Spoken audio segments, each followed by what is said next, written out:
Hey, welcome to video 6 of our install of DSFW. We're to the creating the configuration part. It's just humming right through. It's common to see these 667 errors while adding a partition. When you're adding the domain replica partition or here, it's no worries. It's common. So let's say the var log messages. Some things of note with the provisioning log. First of all, you can see the command that's being ran. You can run that command if you export your administrator and admin passwords, and then run these commands. These are all documented in the documentation. Also, how to export your passwords if you're unsure on how to do that. Something else to note. Let's take a look real quick here on where we are at. We can see these objects were created. We're going to be eventually creating objects underneath these. We set up a partition on configuration, and we're just finished setting up one on schema, and that's that piece. Something else to note: we have our admin and our administrator user. Admin, as you know, is the tree admin. If we look at trustees of this object, we see that administrator's there, and he'll have entry rights, supervisor entry rights, which means he can do everything in the tree. Administrator will not have that. Administrator will be assigned at this level. We haven't got to the ACL part, so we don't see it there, but the administrator will be at the domain level. So now we are assigning rights. We added all of our objects. If we look inside, we have built-in. We have all the built-in users.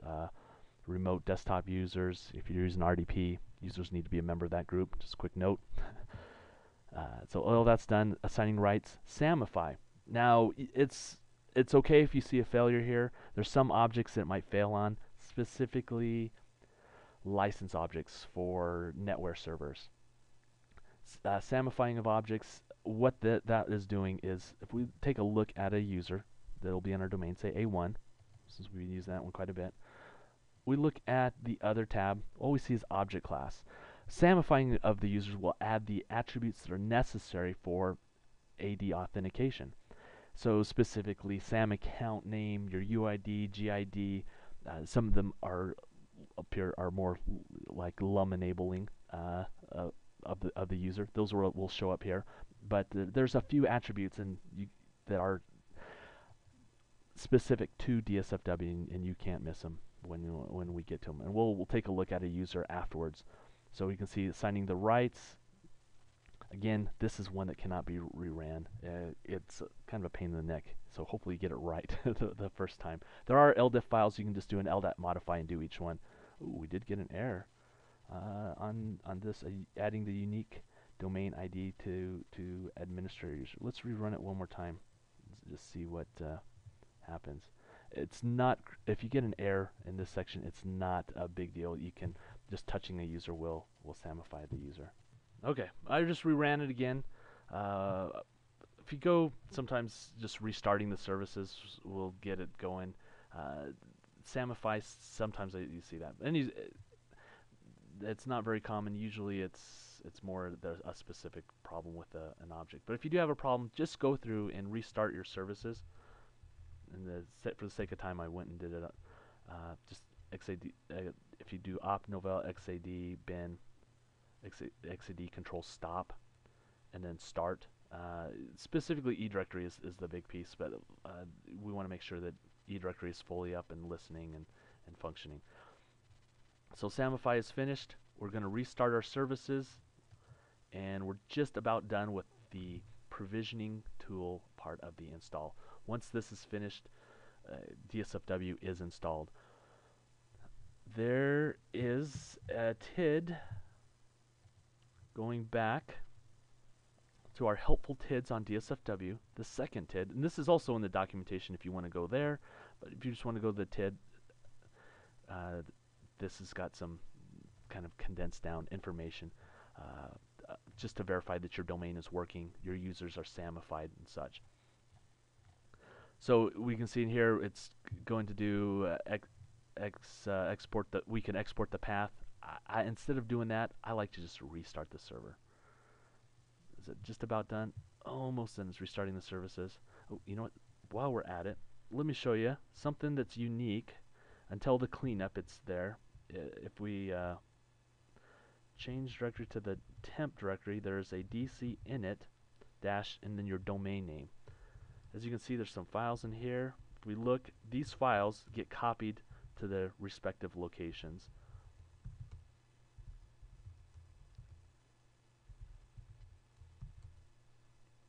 So you can see in here more files, domain. These are a list of LDIF files. All these LDIF files get copied onto your server, and they're in their respective location, the var op Novell.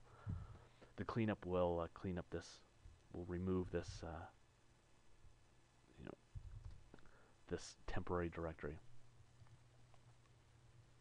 We can look at our provisioning log. So now we're setting our credentials for our ticket granting ticket. Goes through really quick, updating the service configuration, and we're just about done with the install. Now that we're done, say finish.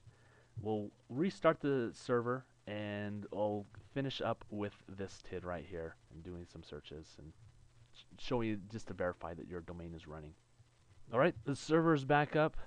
I've got console 1 up again. Again, I'm actually not running console 1 on the DSFW server. It's actually running from an eDirectory server using X, so it's kind of nice to be able to have it on the screen yet run it from another server. Well, you can see it's up. We're going to take a look at our users.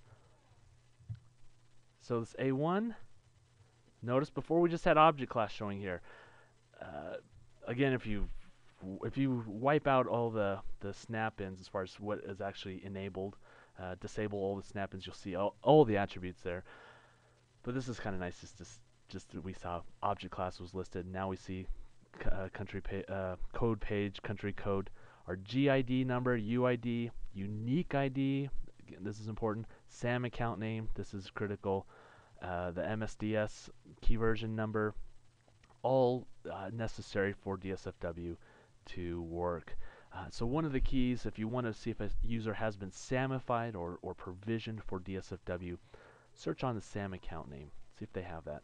So we see users there, and users in B also have it,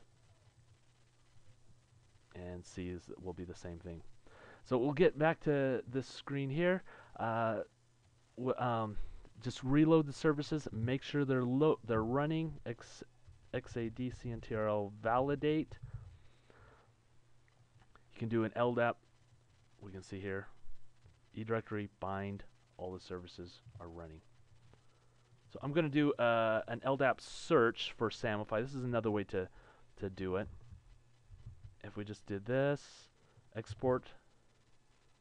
Let's see, where are we at? Export our path, and then just do an LDAP search -y external -b cn equals a1 comma o equal, or ou equals a comma o equals Novell.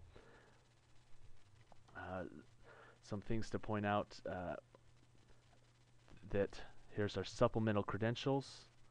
Let's just copy that.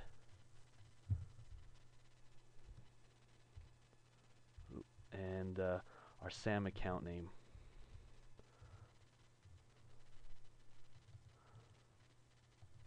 These are probably the two most vital attributes to make sure that DSFW is not only provisioned, but users will be able to log in.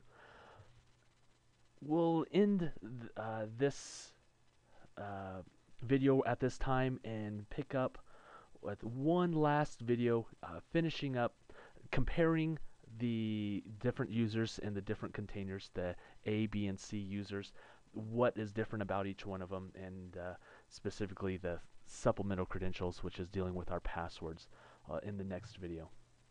Alright, we'll see you then.